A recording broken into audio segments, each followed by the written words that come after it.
Bonjour à tous et bienvenue à la webconférence Apsis Cyborg où nous allons vous présenter Sage Fiscalité Powered by Invoke. Nous allons passer une petite heure ensemble. Cette session va être animée par Salah Remadna, Pre-Sales Consultant, et Victor Marquez, responsable de marché chez Apsis Cyborg. Tout au long de cette session, vous pourrez vous poser vos questions sur le bandeau qui se trouve à droite de votre écran et nous y reviendrons en fin de conférence. Bonjour messieurs, bonjour Victor. Bonjour Charlotte, bonjour à tous. Donc, bienvenue à tous. Bonjour Charlotte. Oui, merci Salah.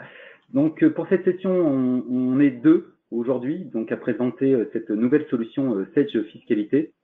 Donc il y a une nouvelle offre dans la gamme Sage et on va essayer d'explorer un petit peu tout ça et avec la complicité et le talent de Salah, on va essayer de vous montrer l'ensemble du fonctionnel Sage Fiscalité. Et vous aurez tout loisir de poser vos questions à la fin de cette session et n'hésitez pas à mettre vos questions directement, comme vous l'a dit Charlotte, dans le petit bandeau de commentaires. Déjà pour présenter la solution, déjà de comprendre d'où vient cette solution et pourquoi et comment elle est dans le catalogue Sage.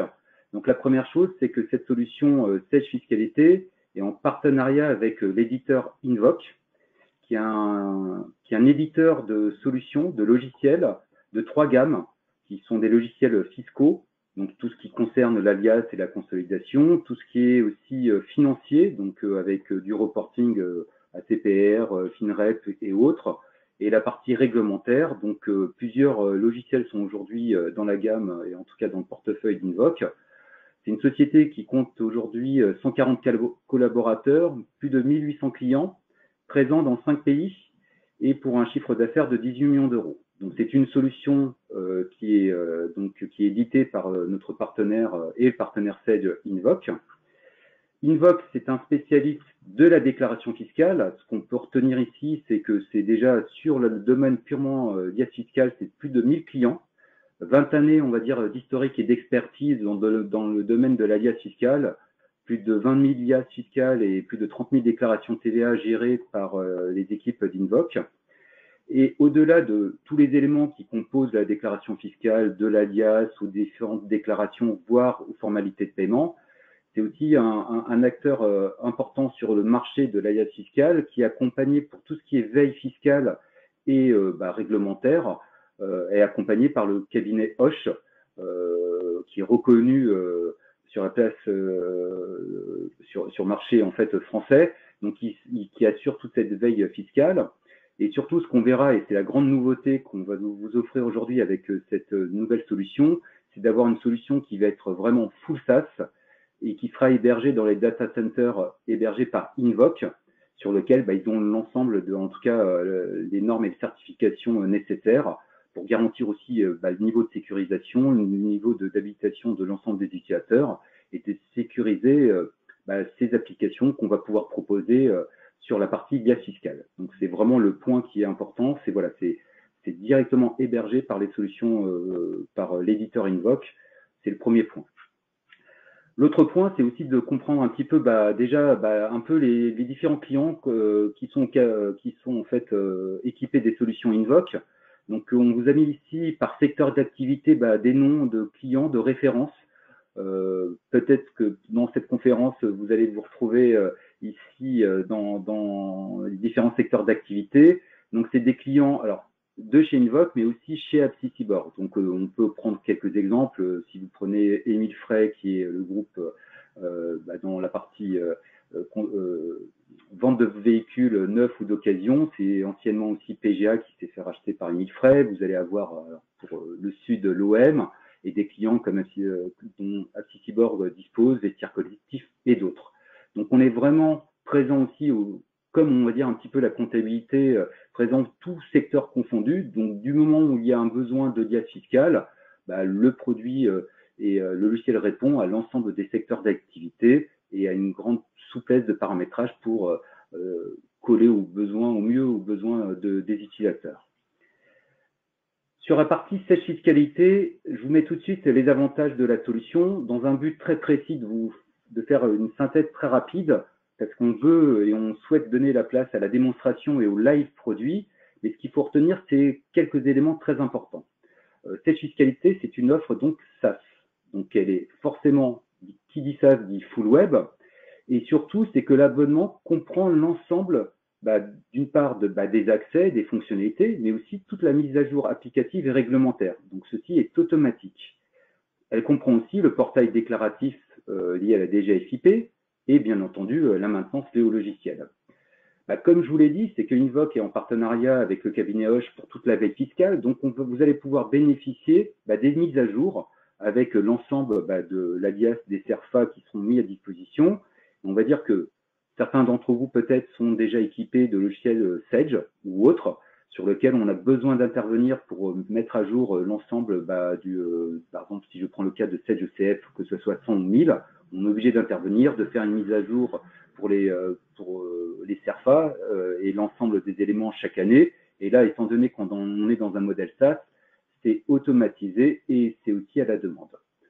Le point important, c'est aussi la possibilité de pouvoir générer dynamiquement les plaquettes et elles sont totalement personnalisables. Et là, je laisserai Salah nous montrer un petit peu les capacités de l'outil à pouvoir produire les plaquettes et surtout dans un contexte multisociété. Et c'est le vrai plus de la solution, c'est qu'elle est riche fonctionnellement et elle est surtout multisociété avec un certain nombre de fonctionnalités qu'on présentera, en sachant qu'à la fin de la présentation, au-delà de la présentation faite par Salah, c'est qu'on vous laissera quelques copies écran et quelques grandes fonctionnalités directement dans le support qu'on vous transmettra. Il faut savoir que cette offre Sage Fiscalité est en partenariat avec Sage sur les deux gammes de produits qui sont Sage FRP 1000 et Sage X3. Mais il faut savoir qu'on peut commercialiser, vous pouvez acquérir cette solution en dehors en fait d'un contexte Sage 1000 ou Sage X3 et vous pouvez très bien acquérir en mode autonome la partie Sage Fiscalité juste pour gérer votre glace, donc en mode SaaS. Et qui dit mode SaaS et pré-paramétrage et richesse fonctionnelle dit aussi solution immédiatement opérationnelle.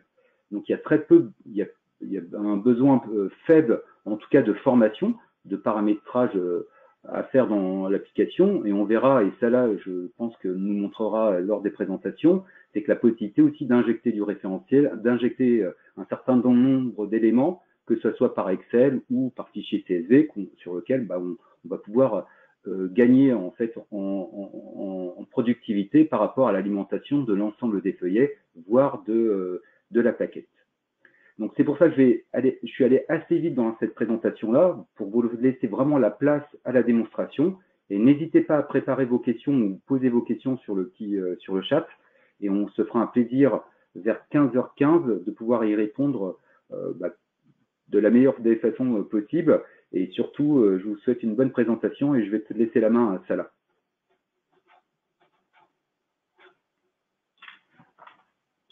Donc, bonjour à tous. Normalement, vous devriez visualiser mon poste. On va donc se connecter. Super, merci. Donc, on va se connecter à l'application. Donc, comme le disait Victor, on est sur une application full web, entièrement disponible et exclusivement en SaaS.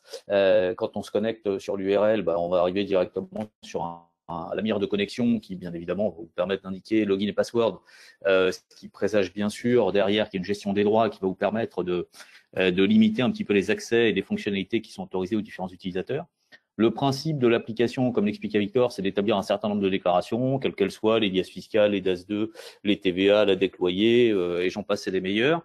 Le principe majeur de l'application, c'est de proposer de piloter vos déclarations via un tableau de bord et pas un simple tableau de bord de dire tiens j'ai fait cette déclaration ou je n'ai pas fait celle-ci. C'est le principe d'indiquer des dates d'échéance pour chacune des déclarations qu'on doit produire et l'application va se charger bien évidemment de vous indiquer suivant ce tableau de bord par rapport aux dates d'échéance fiscales qui sont indiquées, de vous dire si les déclarations sont faites, pas faites, combien de temps il reste, si je suis en retard ou pas, si elles ont été envoyées à l'administration fiscale, etc. Donc c'est pour ça que dès qu'on entre dans l'application, le premier écran que l'on voit, c'est cet écran-là qui est le tableau de bord. Donc il est partagé, on va le découper en 3 parties. La partie haute qui serait les éléments de variables, quelles sont les plages de date d'échéance sur lesquelles je souhaite travailler. Alors là, je ratisse large, comme je dis souvent, je pars de septembre 2020 à juin 2021, ça fait beaucoup, mais bien évidemment, dans la vraie vie, on aura des plages, j'imagine, plus réduites, on pourra filtrer sur des exercices ou limiter un petit peu le déclaratif en disant tiens, je veux voir que les TVA ou que les IFU par exemple. Le bandeau intermédiaire, qui est le bandeau de la volumétrie, va vous indiquer ici quel est le nombre de documents total à produire, quel est le nombre total de déclarations à produire sur cette plage d'échéance. J'en ai 27 et ensuite on aura le distinguo entre j'en ai une qui n'est pas commencée, 11 qui sont en cours, 6 qui sont validées. Le fait de les valider, c'est qu'on les fige. Une qui est en boîte d'envoi, à savoir le fichier EDI-TDFC a été généré. Et ensuite, les 8 qui sont terminés, on aura la subdivision entre 2 qui sont envoyés à l'administration fiscale dont on attend le retour, 6 qui sont acceptés, tant mieux, et tant pis, si j'en avais des rejetés, j'aurais bien évidemment malheureusement les rejets de la DGFiP. Troisième et dernière partie, c'est tout simplement les différentes entités. Alors ici, on les visualise sous forme de vignettes avec la raison sociale, le code informatique, le petit logo qui va bien, le nombre de déclarations, j'en ai 2 sur Arbousier, 2 sur Aubépine, j'en ai 8 sur Cédrus, ce qui va me permettre de voir un petit peu les déclarations qui sont à produire.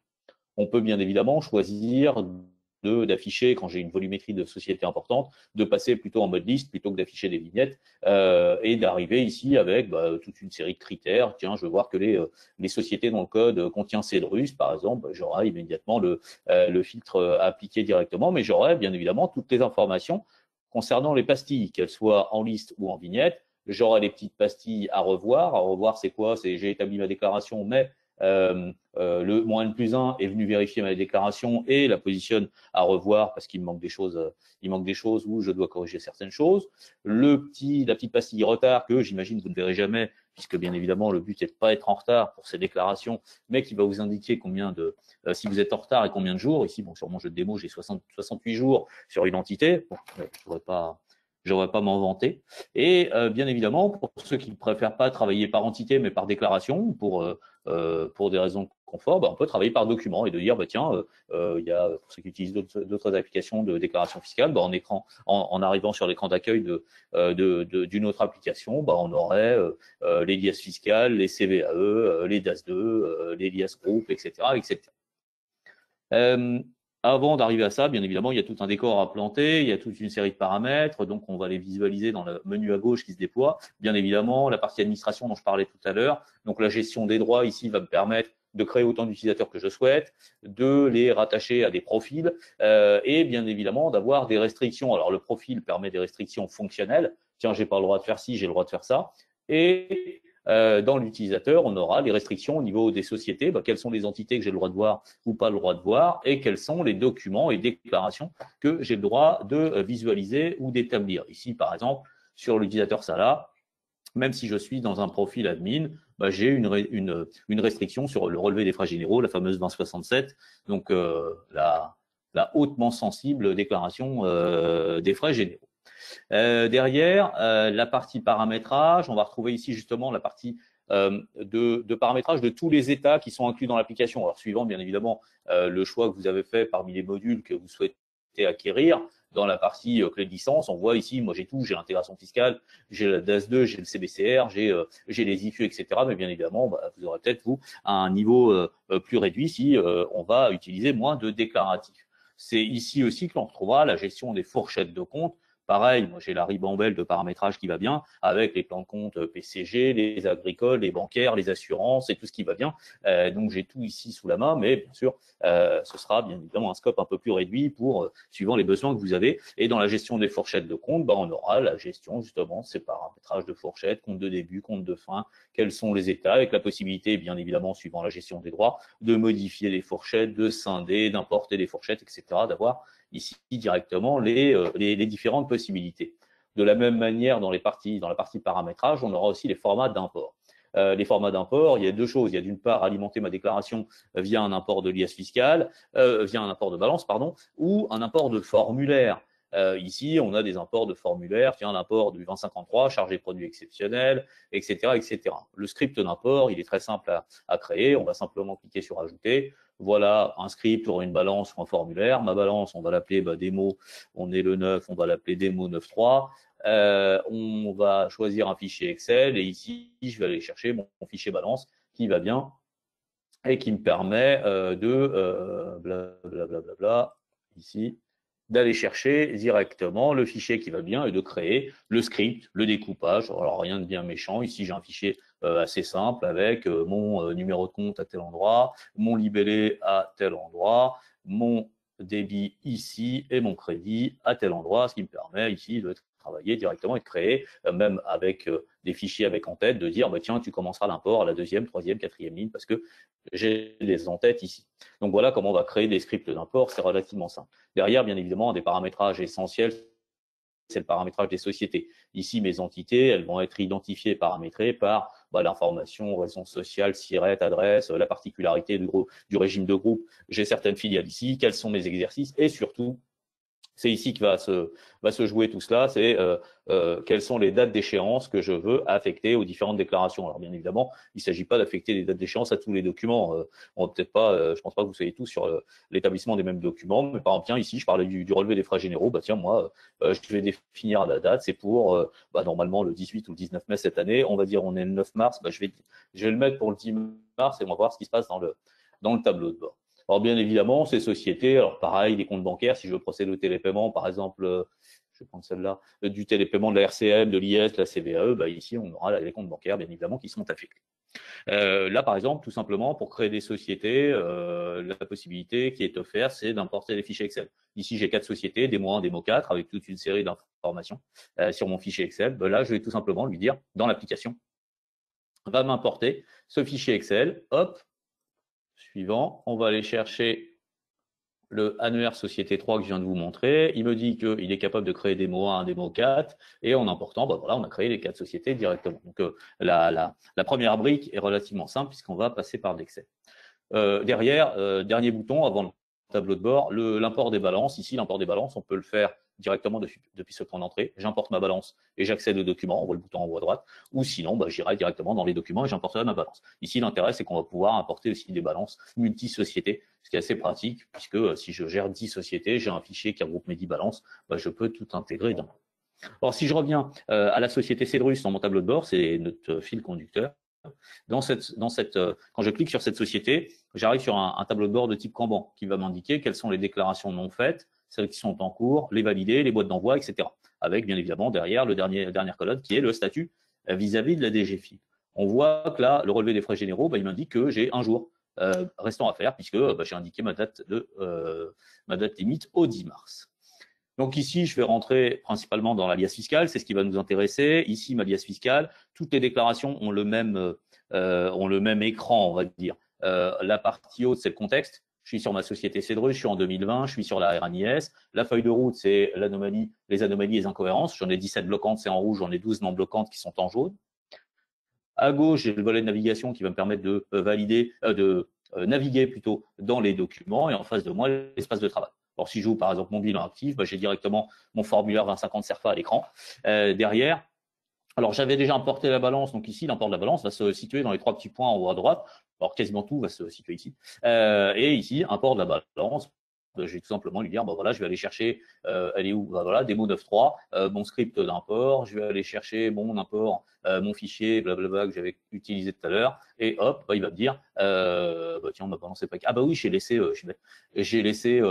des lignes d'en-tête et lui dire de commencer à la deuxième ligne, ce qui m'embête parce que j'ai plus le capital. Donc j'ai un petit écart de 105 millions.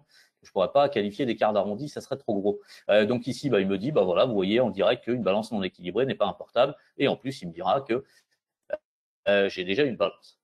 Donc ici, le principe, c'est que les états sont un petit peu en couleur. Vous le voyez, il y a un color coding qui me permet de comprendre les zones. Les zones en bleu sont des zones alimentées par des fourchettes de compte. Donc en cliquant sur une zone et en cliquant sur les 3 petits points, on m'indique ici, voilà le détail. Tiens, je vais tout remettre à plat. Voilà le détail de cette cellule. Voilà tous les comptes qui composent cette cellule. Je peux très bien lui demander de m'afficher que les fourchettes et de me dire, tiens, qu'est-ce qui se passe dans les comptes 44? J'ai quoi dans les impôts? Voilà. Le détail de ces fourchettes. Pourquoi pas lui demander d'afficher les détails, y compris des fourchettes qui sont à 0.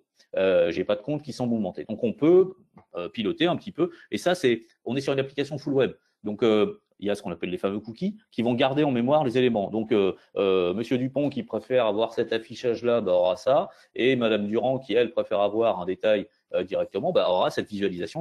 Chacun aura sa petite personnalisation, bien évidemment, derrière l'export de ce détail des cellules directement sur Excel, qui est assez pratique. Ça me permet d'avoir directement l'info sur Excel. Je peux même aller jeter un petit coup d'œil et passer en modification. Hop. passer en modification ici, et quand je sélectionne plusieurs zones, on voit que j'ai une somme en bas à droite, ce qui m'indique bien que j'ai des formats numériques et je peux appliquer pourquoi pas des formules. Ici, on pourrait éventuellement aussi faire un ajustement. Je ne suis pas d'accord avec les 8,6 millions, je veux 9,8 millions.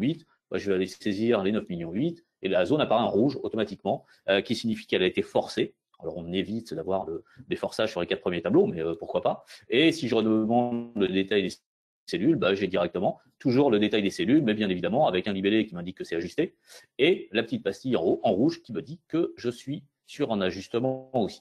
Autre possibilité d'information sur cette zone, c'est de lui dire, voilà, j'avais quoi avant? J'avais 8,6 millions, maintenant j'ai 9,8 millions. Je peux très bien, pourquoi pas, supprimer tout ça. On va aussi voir les zones en vert. Les zones en vert, ce sont des zones alimentées par des formules. Donc ici, la formule est simple, brut moins amortissement égale le net, pas très compliqué, mais je peux directement visualiser la formule. Je suis sur la zone CV3 qui me dit que c'est la zone CU1 moins la CV2 et le détail des différents montants de chacune des cellules qui m'indique l'information. Les zones en jaune sont des zones directement alimentées par de la saisie ou de l'import de données. Alors pourquoi de l'import? Très belle transition. Je vais aller dans le 2053. Dans la partie basse, produits et charges exceptionnels, j'ai besoin de renseigner des informations. La balance alimente une grosse partie de l'alias. En revanche, j'ai toujours des compléments à faire. Donc ici, soit j'y vais de ma plus belle écriture et je saisis les informations, ou soit j'ai une trame Excel qui embarque directement le libellé, le montant de la charge, le montant du produit. C'est super. Là, je vais tout simplement pouvoir importer tout cela. Donc lui dire, tiens, toujours dans les 3 petits points, pardon pour les petits allers-retours entre l'application et l'explorateur.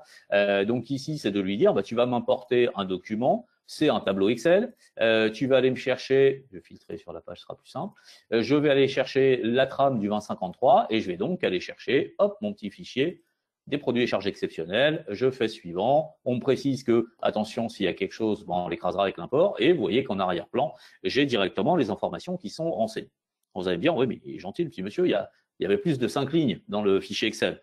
Oui, là, c'est le formulaire SERFA, et le reste des zones, le reste des lignes du tableau Excel, elles apparaissent ici. Alors, si j'ai besoin de 2 pages, 3 pages, 4 pages, comme je dis toujours, peut-être pas sur l'exceptionnel, ne nous emballons pas, mais si j'ai besoin de 10 pages sur les filiales et participations, c'est le produit qui se chargera de faire tout ça lors de l'import. Justement, je parlais des filiales et participations. Une autre possibilité d'alimenter les informations, c'est tout simplement de recopier les informations depuis l'exercice précédent. Les filiales et participations, elles n'ont pas changé d'une année sur l'autre.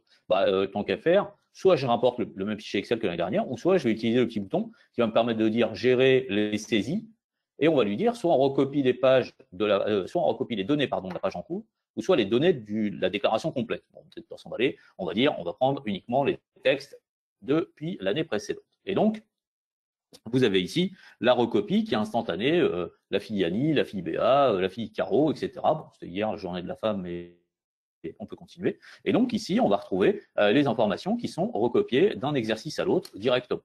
Alors, on a scindé la recopie des informations entre les données texte et les données montants. Parce que, tiens, les charges et produits exceptionnels, j'aurais très bien pu lui dire recopie-moi depuis le N-1. Ouais, mais si je recopie les mêmes montants, je ne suis pas à l'abri d'une erreur, d'oublier de modifier un montant ou de zapper quelque chose.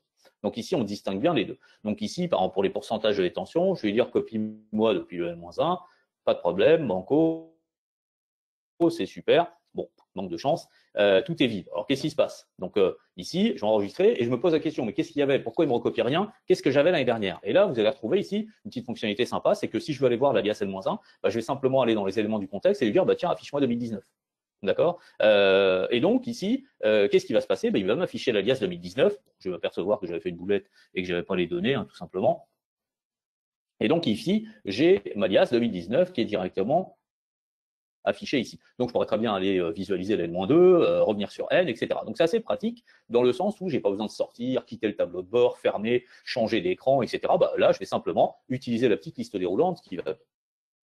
Ce qui peut être aussi pratique, on parle depuis tout à l'heure d'une application full web. Alors, c'est super, il y a plein d'applications auxquelles on accède via une URL et en réalité, c'est un Citrix derrière ou quoi. OK, là, on a vraiment réécrit une application complètement full web, ce qui fait que si je veux visualiser, tiens, je vais visualiser le même état, mais celui d'N-1 et les deux en même temps, je vais faire un clic droit, ouvrir dans un nouvel onglet et je vais lui demander d'afficher 2019 ici, tout simplement.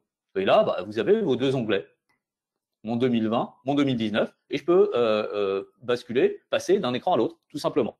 Je peux même lui dire, tiens, on va rester sur 2020 et ouvre-moi un autre état. Je vais fermer ça, mais je suis par exemple sur le bilan actif. et je me dis, attends, j'ai toujours des galères avec l'écran CDET, la ventilation d'écran CDET, bah, c'est tout simple, on va lui dire, ouvre-moi ça dans un deuxième onglet, j'ai mon 2050 d'un côté, mon 2057 de l'autre, et je regarde. Vous remarquerez qu'ici, les documents sont noirs et blancs. Pourquoi? Parce que il me dit que l'utilisateur Pierre Célestine est dessus. Parce que je vais pouvoir ouvrir autant d'onglets que je veux, mais je ne vais pas pouvoir saisir non plus, pas devenir, on va pas devenir schizophrène et se prendre les pieds dans le tapis. On va pas pouvoir alimenter plusieurs états en même temps. On ne sait plus où donner de la tête dans ces cas-là. Mais là, ça me permet d'avoir autant de docs. Par exemple, le détail des comptes. Tout à l'heure, je vous ai montré le détail d'une cellule. Bah, si je veux voir le détail des comptes complet, bah, ouvrir le détail des comptes, bah, pareil, il s'ouvre automatiquement dans un deuxième onglet et j'ai la visualisation directement de mes éléments sur un autre écran. Donc, c'est assez pratique dans le sens où je vais pouvoir utiliser cette capacité du full web et de cette navigation par onglet. Alors, si je veux, pareil, travailler en collaboratif, je peux très bien dire, bah tiens, moi je suis en train de travailler sur Malias, je considère l'avoir terminé. Par contre, il y a moins de -1, il y a mon boss qui me dit, bah tiens, viens, on va la regarder ensemble. Bah, tiens, je vais me connecter depuis Edge, je vais me connecter à la même base, mais avec un autre utilisateur, avec l'utilisateur Salah et non plus Célestine. Je vais me connecter en Cedrus et je vais arriver sur la RNIS. Et je vais pouvoir ici dire, bah tiens, au fait, pareil, hein, on dit que c'est l'utilisateur Pierre Célestine. Ah bah tiens Pierre, tu t'es trompé ici, détail et charge de produit exceptionnel, c'est pas l'IBD1 qu'il faut mettre, c'est autre chose. Bah là, c'est tout simple, hein, on est au téléphone tous les deux, chacun est sur son écran, bah, tu me dis quoi ah bah faut mettre test, et là, faut mettre blablabla. Bla. Donc on va mettre tel montant, et automatiquement, bah, c'est mis à jour de l'autre côté. Alors vous allez me dire, ouais, ils se partagent un Skype, un Teams, ça va aussi bien. Bah oui, mais pendant que Pierre Célestine corrige le 2053 suivant mes instructions, bah moi je peux aller voir le 2054 et me dire, bah tiens, pourquoi il y a un montant négatif ici? Ah bah tiens, dans tel état, je vais aller voir les fourchettes de compte, etc., etc. Donc chacun peut continuer de faire sa petite vie pendant que Pierre corrige, bah, ça là continue d'inspecter un peu le reste de l'alias et d'indiquer le reste à faire à l'utilisateur Pierre. Donc vous voyez que cette possibilité est assez sympa d'avoir ce travail en collaboratif ici directement. Alors, si je veux terminer ma liasse, il faut quand même que je corrige. Donc la feuille de route ici va me permettre de dire, bah, tiens, quelles sont les différentes anomalies bloquantes ou non bloquantes qui posent problème. Vous avez à chaque fois le bouton consulter, et donc si je clique sur consulter, bah, il m'amène automatiquement sur le document qui va bien avec la bonne zone. Les corrections se font en temps réel. Je garde toujours, hop, celle-là sous la main. Tiens, dépôt normal ou provisoire. Bah tiens, on va mettre dépôt normal. J'ai 16 anomalies bloquantes. Je change de zone. Bah là, j'en ai plus que 15 anomalies. Donc, il va corriger au fur et à mesure toutes les anomalies. Alors, ça pourrait être 15 ou repasser à 22. Hein. En saisissant quelque chose, j'ai peut-être cassé autre chose. Mais là, c'est un contrôle en temps réel qui se fait. Alors, moi, je vais utiliser une petite astuce. Hop, je vais recopier plein d'infos de l'exercice N-1, voilà, ça me corrige tout ce qui me manquait dans la déclaration et toutes les anomalies un peu DI bloquantes. Si je considère qu'elle est terminée, cette liasse, je la marque comme validée. Soit j'ai les droits d'aller plus loin, à savoir générer le fichier EDI et l'envoyer à l'administration fiscale via des web services, ou soit je n'ai pas les droits, et dans ces cas-là, c'est mon superviseur, le N+1, qui viendra. Donc c'est pour ça, là, moi j'ai les super pouvoirs, donc je peux la placer en boîte d'envoi, mais j'aurais très bien pu ne plus avoir de possibilités. Donc là, c'est en boîte d'envoi, c'est qu'on génère le fichier EDI avec néanmoins quand même un ultime contrôle qui va me dire ici que j'ai quand même des anomalies non bloquantes, mais est-ce que je veux quand même continuer? Alors, moi, vous pardonnerez, je vais dire oui, mais dans la vraie vie, bien sûr, il faudrait aller corriger tout cela, ou tout du moins s'assurer que ça ne pose pas de soucis. Donc ici, mon fichier EDI est en train d'être généré, et si vous vous souvenez du tableau de bord Kanban dont je parlais tout à l'heure, globalement, ma liasse, elle fait comme dans le jeu de loi ou les petits chevaux, on avance de case en case directement dans ce tableau de bord. Alors bien sûr, je ne suis pas obligé de retourner voir le tableau de bord. Tiens, je suis sur Cedrus. Maintenant, mon job, c'est de faire la société Cedrus AT, de faire Abelia, etc. Je ne suis pas obligé de sortir, mais j'ai les combos qui me permettent de passer d'un écran à l'autre. Alors bien sûr, ici, comme je vous le disais, on est passé du statut en cours à valider à la boîte d'envoi. Soit je l'envoie directement, parce que ponctuellement, je peux le faire, ou soit elle va venir s'empiler. Ma liasse Cedrus qui a été générée le 9 mars à 14h59, elles vont venir s'empiler, je gère 6 liasses, j'attends de les avoir les 6 ici pour tout prendre et tout envoyer d'un coup. Alors quand j'envoie directement à l'administration fiscale. Alors, bien sûr, je peux entre-temps aussi générer le fichier EDI pour le stocker en interne ou l'envoyer, je sais pas, au CAC ou je ne sais quoi, et exporter la liasse en PDF, bien évidemment. Donc quand je l'envoie, c'est un web service. Donc, on va se connecter, on a un code de connexion à, comment dire, un code d'authentification vis-à-vis du portail Invoke. J'espère qu'avec mes gros doigts, je ne me suis pas trompé. Bon, voilà, c'est super.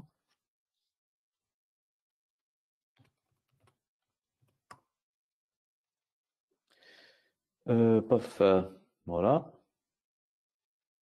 Donc, il n'y a plus que j'oublie mon mot de passe. Et donc ici, bah, voilà, le fichier est parti directement. Voilà, il est maintenant envoyé à l'administration fiscale. Donc là, si je reviens sur mon Kanban, bah, on est en statut envoyé. On attend le retour de l'administration fiscale.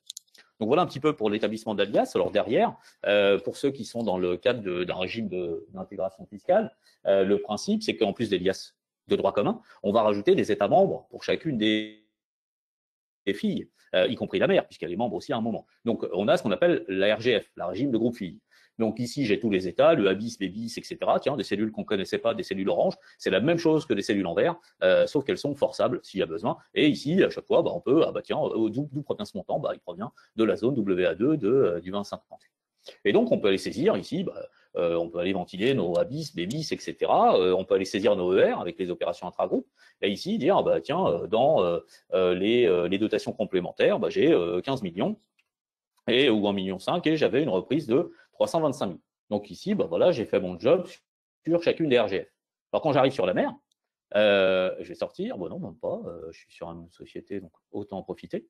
Quand je vais sur la mer, bah, on est, donc là sur la RGM, on a l'addition et la compilation des différentes filles. Donc là, il est en train de compiler et de vérifier celles qui sont OK et pas OK, à savoir, il faut que quand même les liasses soient validées pour qu'on puisse les remonter. Et là, vous avez directement ici le 2058 CG avec les crédits d'impôt. Tiens, j'ai du mécénat, tiens, j'ai du crédit impôt recherche. Tiens, le crédit impôt recherche, il vient d'où? Ça provient de la filiale Cedrus AT. Donc, on va voir ici, dans tous les éléments qui se compilent, la contribution, par exemple dans le 2058ER de la mer, quand je regarde les éléments, j'ai un certain nombre d'informations. Ici, j'ai 10,4 millions dans cette zone. Quand je regarde le zoom, on va me dire, voilà, vous avez 1,5 million qui provient de Cedrus, c'est les éléments que je viens de saisir. J'avais 7,2 millions sur Cedrus AT, etc. Donc, vous avez une compilation de toutes les informations des filles qui se fait sur la mer, mais bien évidemment, en plus, vous allez garder une traçabilité. Donc, c'est assez intéressant là-dessus. Après, pour ceux qui ont besoin de l'intégration fiscale, on va la gérer à 2 niveaux. On a cette intégration fiscale un peu simple qui permet de mettre à disposition des formulaires et de dire, voilà, on va vous faire des sommations, mais par exemple, les éléments du ER que j'ai indiqués, c'est les opérations intra-groupes. Elles ne sont pas suivies dans l'application, vous les suivez par ailleurs sur Excel. S'il y a besoin d'avoir quelque chose d'un peu plus automatisé et des assistants métiers qui vont vous aider un petit peu plus, il y a la possibilité d'avoir un deuxième cran. C'est un peu, pardon pour le parallèle avec les jeux vidéo, c'est un peu le mode vétéran et le mode un peu recru où on va retrouver des assistants métiers sur un module complémentaire de l'intégration fiscale avec des modules métiers assez pointus sur les charges financières, le suivi dans le temps, la fusion avec régime de faveur et j'en passe et des meilleurs. Voilà pour ce qui est un petit peu des déclarations. Si j'attaque la plaquette, on va retrouver ici, elle se fait en 2 temps. Une première partie qui est faite dans l'application. On va ici activer des documents d'annexe, on peut avoir des tableaux de gestion, des ratios, du prévisionnel si on le souhaite. Et ici, dans les documents d'annexe, on va retrouver tous les documents fiscaux que l'on vient de voir, mais dans un format un peu plus comptable. Donc, on a le résultat, etc. On a fait fi de tous les codes CERFA et toutes les bizarreries. Bien sûr, les tableaux d'IMO. Tableaux des IMO, on en a 2, soit au format lias ou soit en format d'un seul tenant. Ouverture, augmentation, diminution, valeur de fin dans un même en une fois. Et bien sûr, derrière, on aura d'autres documents. La variation des capitaux propres, on va retrouver les éléments du crédit bail, etc., etc. Donc, tout cela, on renseigne ici les informations. Ici, tiens, on va dire le terrain, j'en ai pour 15 millions. Voilà, la vie. Maintenant, une fois que toutes les informations sont indiquées ici, stockées ici, le reste, la plaquette, elle va se finaliser dans Word. Donc, on va utiliser ce qu'on appelle Word Expert. Word Expert, c'est quoi? C'est un utilitaire qui va vous permettre de créer un lien entre votre document Word et l'application. Ici, je ne l'active pas à demeure, donc je l'active à la demande. On va ici, hop, activer tout ça. Et donc, j'ai un menu supplémentaire qui vient se créer, sur lequel je vais aller me connecter, bien évidemment. Donc, on va, hop, indiquer son login et password. Pourquoi je fais ça? Parce qu'on va respecter aussi la gestion des droits. Je n'ai pas le droit de voir la société Abelia dans l'appli. Ce n'est pas pour autant que j'ai le droit d'aller la voir sur la plaquette. Donc ici, on va retrouver les informations, le lien plutôt qui se fait avec le dossier. Donc là, l'actualisation de tous les champs et la barre d'outils en haut va s'animer en instantané. Je suis sur la société Cedrus Atlantica, je suis sur 2019, j'ai mon petit sommaire, j'ai mes petits montants qui sont ici, enfin mes montants, j'arrête de dire petits, et ici toutes les informations qui sont là. Maintenant, je vais dire, voilà, moi je veux passer sur Cedrus, moi je travaille sur Cedrus, je ne suis pas sur Cedrus Atlantica, donc sur Cedrus, et on va les prendre 2020. Donc ici, on va aller chercher les informations et l'alias sur lesquelles, enfin les données de la société sur lesquelles je travaille. Donc là, l'actualisation se fait. Vous allez voir que les pieds de page, les montants, les en-têtes, etc., tout va se mettre à jour, bien évidemment, ici directement. Hop, je suis sur Cedrus, je suis en 2020, les montants, c'est plus du tout les mêmes, etc., etc. Et donc, le reste, alors tout est, ce sont des variables. C'est-à-dire que quand j'affiche les codes, j'ai directement les informations, j'ai des noms de zones, dans les tableaux, j'ai les montants qui apparaissent, etc., etc. C'est assez pratique puisque tout est variabilisé, sauf le laïus. Le laïus, là, ce sera à vous d'aller indiquer le laïus qui va bien. Bien souvent, il y a que la date qui change. Et donc ici, j'ai des stocks, j'ai pas de stock. Bref, c'est vous qui ferez votre choix et votre laïus. Mais bien évidemment, si je vais, alors ça sera plus simple, pardon, de passer par là et de le trouver via le sommaire, mon crédit bail, j'ai les 15 millions ici. Si dans l'application, je dis, oui, mais on a oublié les installations techniques qui représentaient 3 millions ou 36 millions quelque chose, il y a ça d'amortissement et il y a ça comme cumul. Voilà, j'enregistre et quand je vais demander l'actualisation, hop, quand je demande l'actualisation ici, alors je vais me mettre là parce que, hop, sinon il va se déplacer. Quand je vais demander l'actualisation, je vais avoir directement les informations qui se mettent à jour. Vous imaginez bien, sinon je ne vous montrerai pas.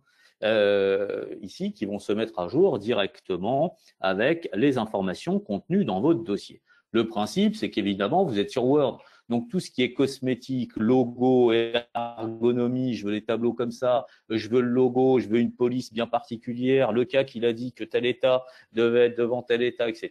Là, c'est vous qui faites ce que vous voulez. Si vous avez à ce jour des plaquettes Word qui sont faites manuellement ou avec des liens et des tableaux Excel, on prend votre document Word, on fait sauter les saisies manuelles et on va ici indiquer les cellules qui vont bien. Comment ça marche? On va tout simplement lui dire, tiens, si je veux insérer, pourquoi je suis au milieu ici? D'accord. Hop. Ici, si je veux mettre le capital est de blablabla, on va aller chercher dans, hop, la fonction qui va bien, le capital, on le trouve où? Dans le 2051, il est ici, le capital est de temps, il est en euros, et le résultat est de, désolé, c'est un peu petit, je ne sais pas pourquoi on est obligé de s'aiguiser les lunettes. Et ici, le résultat, il est de temps, et on continue notre petit bonhomme de chemin, blablabla. Et bien, oui, mais moi, c'est pas une phrase que je voulais, c'est un tableau. Pas de souci, on va aller faire un tableau. Donc, un tableau, pardon, c'est pas l'esthétique, c'est pas mon fort. Moi, je veux ici aller récupérer le chiffre d'affaires. On va aller récupérer le chiffre d'affaires qui se trouve, bien évidemment, dans le 2052. Vous avez vu, j'ai la vie belle, je ne prends pas des zones compliquées. Comme ça, je les retrouve facilement. Hop. Voilà, Alger pour mon euro. Donc là, vous faites ce que vous voulez en termes de constitution de documents, etc. Le principe, c'est pas de refaire la roue, de réinventer la roue à chaque plaquette. On fait un modèle et ensuite, tous les ans, avec les petites combos, on va changer les éléments tout simplement pour avoir les infos qui vont bien. Je terminerai, parce que l'heure tourne, je terminerai aussi par un utilitaire qui s'appelle Excel Expert, et qui est pratique comme tout et qui lui permet, tiens, regardez pour ceux qui ont j'allais dire une petite intégration fiscale, il n'y a rien de péjoratif derrière, c'est de dire, c'est que dans Excel Expert, on a la possibilité ici directement, pareil, je vais me loguer. Je vais me loguer directement et lui, il va aller chercher les informations. Là, c'est un résultat fiscal contributif avec mes différentes sociétés. On peut aller faire son crâneur en disant, hop, regardez, j'ai ma petite combo qui me permet de changer d'exercice, je suis en 2018, je suis en 2019, etc., etc. Et donc, pourquoi pas suivre un petit peu les éléments directement ici. De la même manière, Ça, ce sont des zones. Alors, dans Word Expert, on va aller chercher des zones de l'application, des zones des états d'annexe, des zones des déclarations, etc. Ici, on peut faire la même chose, mais en plus, on peut aller chercher aussi des comptes comptables et dire, bah tiens, c'est ce que j'ai dû faire ici, voilà, impôt courant, c'est de dire dans ce document, c'est que je vais aller chercher des comptes comptables. Je sais pas s'il fonctionne. Bon, c'est pas grave, on verra après. On va le laisser mouliner, ça me fera parler. Et donc, le principe, c'est d'aller chercher des comptes comptables directement dans les cellules Excel et de dire, bah, dans telle cellule Excel, je vais aller chercher. Bon, c'est pas grave, tant pis. Il faut bien un jour, ben voilà, il a fini par s'ouvrir. Je vais aller chercher les comptes comptables directement. Ici, ce sont les comptes 63, c'est les impôts et taxes, hein, tout simplement. Pour chacune des sociétés, je vais aller chercher, j'ai classé les impôts et taxes par les taxes assises sur les salaires, sur tout ce qui est immobilier, sur chiffre d'affaires, etc. Donc, on a nos classements des impôts et taxes que je vais même comparer dans la partie basse avec le compte, avec la zone impôts et taxes du 2052, qui s'appelle ici FX3 directement. Et pour être complètement transparent, en réalité, les comptes, ils sont planqués ici. C'est-à-dire que là, si je lui dis, tu vas pas me chercher le 631, mais tu vas aller me chercher, tiens, bah, si je vais chercher le 101 000, j'ai quelque chose ou pas? Sinon, j'ai rien. Mais si on va prendre le 512, je suis sûr que j'ai quelque chose. Non, bah tant pis. Faudrait que je connaisse mes comptes par cœur, mais tant pis, c'est pas grave. Donc, on ira chercher directement les comptes qui vont bien, si tant est qu'on les connaît par cœur, qu'on les connaisse par cœur, ici directement. Voilà un petit peu sur ces add-ons bureautiques, Word Expert, Excel Expert. Et voilà pour le principe. Alors derrière, juste pour terminer, vous avez vu qu'on faisait plein d'imports dans les déclarations. L'intérêt, c'est qu'on peut aussi faire des imports multi-SOC. C'est-à-dire qu'ici, le tableau 2053, les charges et produits exceptionnels dont je vous parlais tout à l'heure, je vous ai montré un premier état qui est ici, qui est l'état individuel. Bah, si je vous présente un autre état, qui est un état multi-société, il y a quasiment les mêmes informations, sauf qu'on a rajouté le code société Cedrus et Cedrus AT, bah, ce document-là, on va pouvoir l'importer aussi. Depuis le tableau de bord, on ne va pas rentrer dans une déclaration, on va aller l'importer. C'est un tableau ici. Ah, pas de chance. Il faut juste que vous me pardonnerez. Un peu de tuyauterie sur ma plateforme. Zou. Voilà, je me reconnecte rapidement. Et voilà. Pardon pour ce petit va-et-vient. Donc ici, j'ai mon 2053, ma trame. Alors je l'ai appelé M pour multi. Vous avez vu, hein, comme quoi je réfléchis. Hein. Et là, ici, bah, il va mouliner.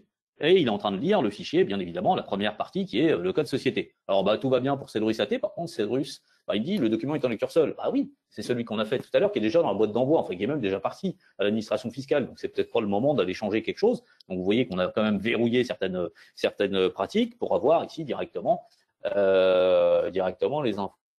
Pareil, pour ceux qui se posent la question d'une mise en place d'un projet, ah bah tiens, j'avais un autre outil, mais comment ça se passe pour récupérer, par exemple, mon N-1 ? Bah, le N-1, c'est tout simple. On va aller chercher, pardon, un dernier va-et-vient, je m'arrêterai là-dessus. On va aller chercher les EDI que vous avez produits avec l'autre application. Et ici, lui dire, bah tiens, on va me chercher les EDI TDFC, toujours au même endroit. On va même se prendre le luxe de les prendre tous. Et là, il vous dit, bah voilà, je suis capable d'aller lire et d'aller importer les EDI TDFC de la société Demo 1, Demo 7, ce qui me permettrait de récupérer l'historique très rapidement pour au moins planter le décor et d'avoir la possibilité d'utiliser cette fonction qui est assez sympa, qui permet de recopier de N-1 vers N, et la fonctionnalité aussi d'ouverture. Mes tableaux d'IMO, d'amortissement, de provision, si vous importez qu'une balance là aujourd'hui, on n'aura peut-être pas l'ouverture. Donc au moins, on aura l'ouverture qui colle pile poil avec ce qui a été déposé sur les liasses précédentes. Voilà, et toujours sur cet aspect multi, ce qui peut être intéressant, c'est de dire aussi, pareil, une balance en multi-SOC, en attendant les API qui seront bien pratiques, c'est ici d'avoir la société Abélia, la société Arbousier, si je descends un peu plus bas, j'ai Aubépine, etc. Donc moi, ma balance, c'est une balance multi, et donc je vais pouvoir ici, pareil, dire, tiens, je vais importer, je vais utiliser le script d'import multi, je vais utiliser et je vais aller exploiter mon fichier global 2020 tel que je viens de vous le montrer, et là, il vous dira, voilà, toutes les balances qui sont à même d'être importées avec toujours cette petite précision. Des périodes déjà mouvementées, vous avez déjà une balance là-dessus. Donc voilà pour ce qui est de la présentation. Je suis allé un petit peu vite, pardon pour si j'ai un débit de parole élevé, mais ça nous permettait de voir un maximum de choses et de laisser, bien sûr, la part belle aux questions-réponses à partir de maintenant.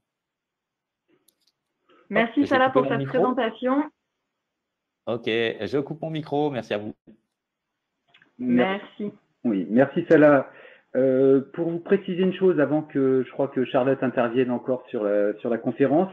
Donc Salah fait une présentation, oui, rapide, mais je pense que vous avez vu vraiment déjà un peu l'étendue et le fonctionnel riche qu'on a dans cette fiscalité.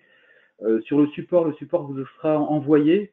Et sur le support qui vous sera envoyé, on a mis quelques copies écran avec justement les différentes thématiques qui ont été abordées pendant la démonstration. Donc, je vous les montre juste ici très rapidement pour vous montrer que il y a au moins déjà du contenu qui vous sera disponible via le fichier PDF.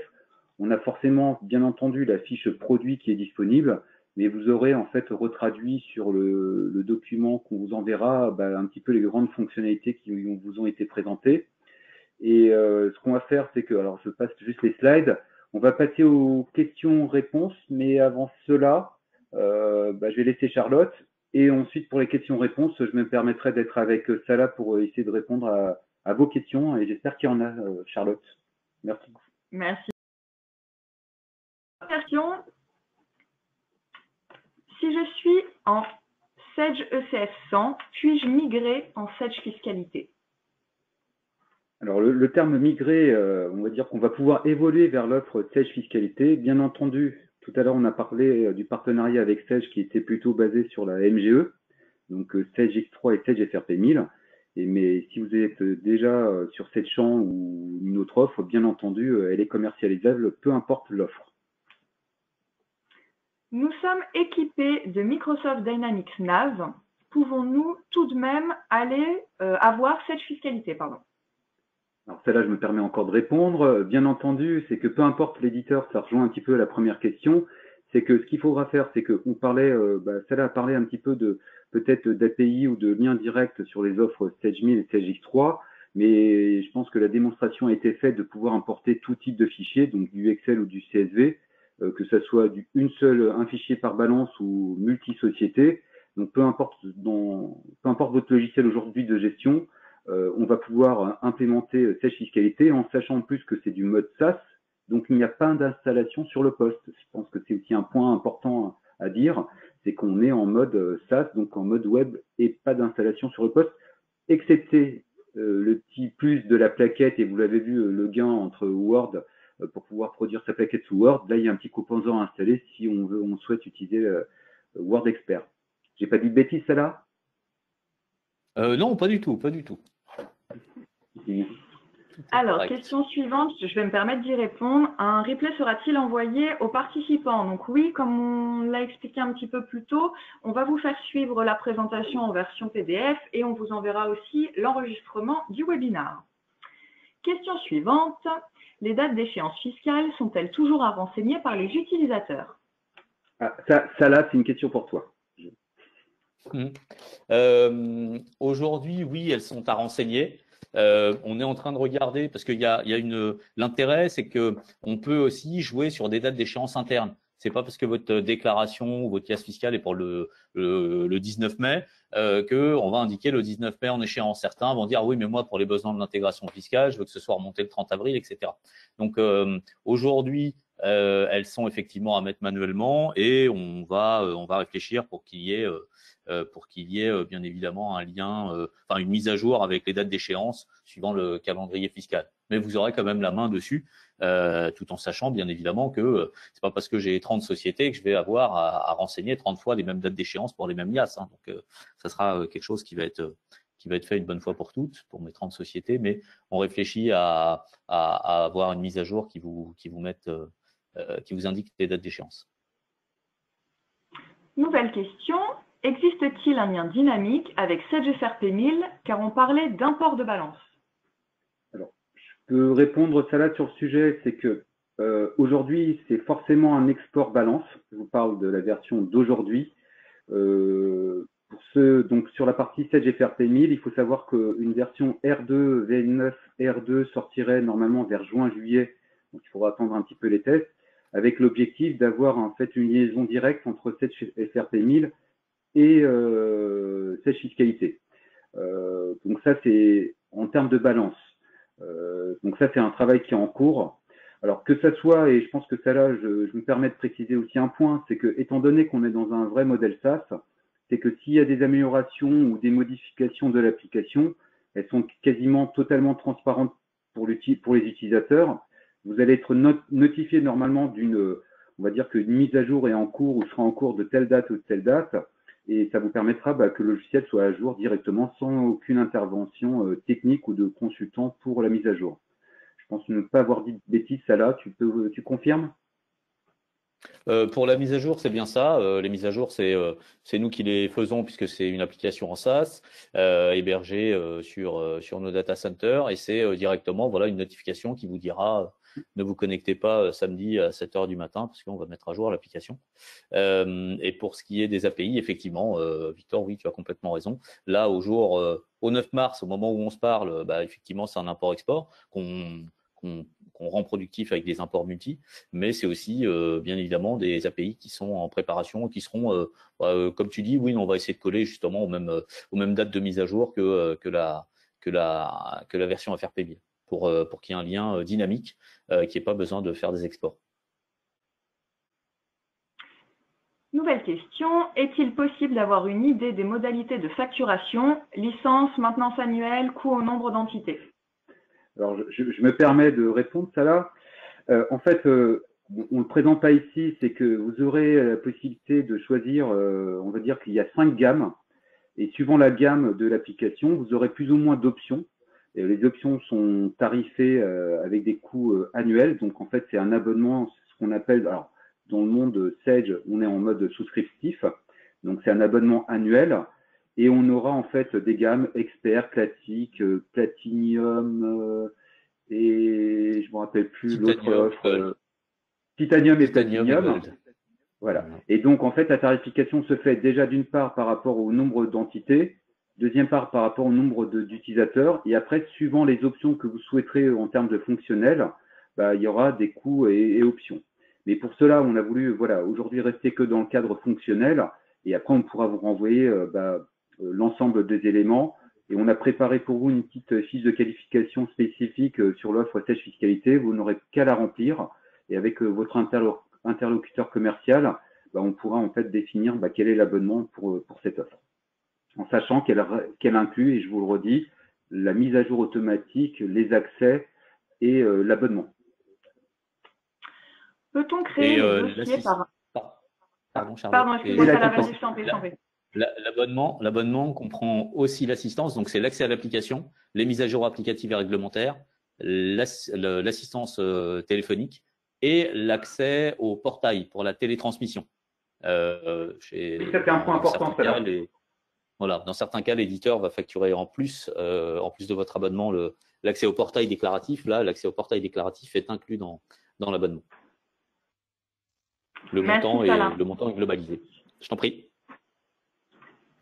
Alors, nouvelle question, peut-on créer les dossiers par importation des fichiers EDI TDFC? C'est une question de Invoke, donc c'est peut-être lié en fait. Excuse-moi, je n'ai pas entendu le début de ta phrase, Victor, pardon. Alors, peut-on créer les dossiers par importation des fichiers EDI TDFC? On va créer les sociétés via un import Excel, comme je l'ai montré tout à l'heure, en une fois, et on importe les fichiers EDI TDFC. Merci. Nouvelle question. Ça répond à la question. Pouvons-nous… On ne le saura pas, sauf s'il y a un commentaire supplémentaire dans le… Exactement. Alors, nouvelle question. Pouvons-nous importer une société à partir d'une version Invoke antérieure ou devons-nous être sur la même version?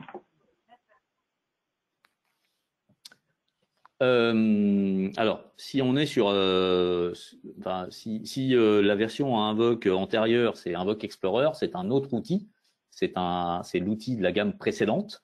Et comme c'est un outil qui a quelques années, on ne transfère pas on récupère pas la base de données d'une application vers une autre. C'est simplement une reconstitution de l'historique, mais qui va pareil très vite, puisque j'exporte mes éléments société d'Explorer et je les importe directement dans Sage Fiscalité. Donc, on importe directement les informations, donc tous les paramétrages qui vont bien, mais on évite de basculer la base de données d'une version à l'autre. Pourquoi? Parce que l'ancienne version est relativement ancienne et quelquefois, on embarque des historiques qui n'ont pas lieu d'être, des vieux paramétrages, des choses comme ça, ou des anciens paramétrages, vieux, ça c'est pas. Et donc, on évite d'alourdir le process de passage d'une application à l'autre. Mais c'est relativement rapide et relativement simple. Merci, Salah. Voilà. Nouvelle question. Par rapport au lien dynamique, est-ce que la réponse est la même pour Sage X3? Donc, quand on parlait de l'import de balance. Alors celle-là, je ne sais pas si tu as la réponse. Alors, je suis plutôt typé 1000, donc je connais bien le sujet sur la partie 1000. Sur la partie X3, je ne sais pas encore s'il y aura le même lien. Peut-être que celle-là, tu as une information sur le sujet. Et j'ai pas l'information. Le principe, c'est d'avoir le même lien. À partir du moment où on crée des API pour injecter des informations dans l'application, ce sera, alors, dans un premier temps disponible, et le premier chantier, c'est avec FRP 1000, mais il n'y a pas de frein pour que ce soit ensuite pour X3, puisque les API seront là, elles existent. Donc ensuite, la porte d'entrée dans cette fiscalité étant créée, ce sera ensuite aux applications X3 d'utiliser ce même chemin que FRP 1000. Mais on ne l'aura pas forcément sur les mêmes délais. On parlait tout à l'heure pour FRP 1000 d'un juin-juillet maximum. Ce sera peut-être sur la fin d'année 2021. Mais là, pour l'instant, je n'ai pas encore vraiment d'infos de délai. Donc, à voir, mais ce sera bien évidemment, c'est dans les cartes. Merci, Salah. Une nouvelle question. Peut-on gérer plus de modèles de fourchettes de compte? Oui, si vous avez plusieurs modèles de fourchettes de compte et plusieurs modèles de paramétrage de fourchettes de compte, oui, vous pouvez. Pas de souci là-dessus. Merci. Nouvelle question. Avec Sage FRP 1000, doit-on exporter une balance et l'importer dans l'outil ou y a-t-il la possibilité d'un lien direct multi-société? Alors, je me permets, celle-là, alors on disait par rapport à tout à l'heure l'API, mais si aussi, par contre, le point important sur la 1000, et c'était un peu le reproche qu'on avait sur les solutions, en tout cas de Sage CF, qu'elles soient 100 ou 1000, c'est qu'on était obligé de faire un export de la balance du logiciel comptable et un import société par société. Celle-là, je pense que tu as dû le montrer tout à l'heure qu'on était capable de pouvoir faire de l'import un seul fichier avec le nom de société dans le fichier. Donc, ça veut dire qu'on pourrait avoir un seul fichier avec toutes les balances de toutes les sociétés et faire l'import en une seule et unique fois. Donc, un fichier avec toutes les balances de toutes les sociétés à la suite dans le même fichier, on importe et on injecte ça en une seule et unique fois. Donc, c'est vraiment le plus aussi de cette solution. Merci, Victor. Charlotte, des questions? Oui, on a une nouvelle question. Y a-t-il un historique des modifications et peut-on savoir qui a modifié quoi? Ça s'appelle l'audit d'activité et ça permet de pister et de lister, enfin lister plutôt que pister, c'est pas très bien, de lister les modifications. L'utilisateur Dupont a ouvert une liasse, l'utilisateur Durand a envoyé une TVA, l'utilisateur Dupuis a travaillé sur des fourchettes, si tant est qu'il ait le droit, etc., etc. Ça s'appelle l'audit d'activité. Au départ, c'était une fonction support. Tiens, ça ne marche plus, vous avez fait quoi? J'ai rien fait, et finalement, l'audit d'activité nous montrait ce qui avait été fait. On va parler de traçabilité. Oui. Bien, merci messieurs. Nous n'avons plus d'autres questions. Merci à tous de nous avoir suivis. Je vous rappelle que vous pouvez retrouver le sujet de nos prochaines conférences web directement sur notre site apsiscyborg.com. Très bonne journée à tous et à bientôt. Au revoir. Merci beaucoup, au revoir à tous. Merci Salah encore de ta collaboration. Et n'hésitez pas à revenir vers nous. Merci beaucoup. Au revoir. Au revoir à tous.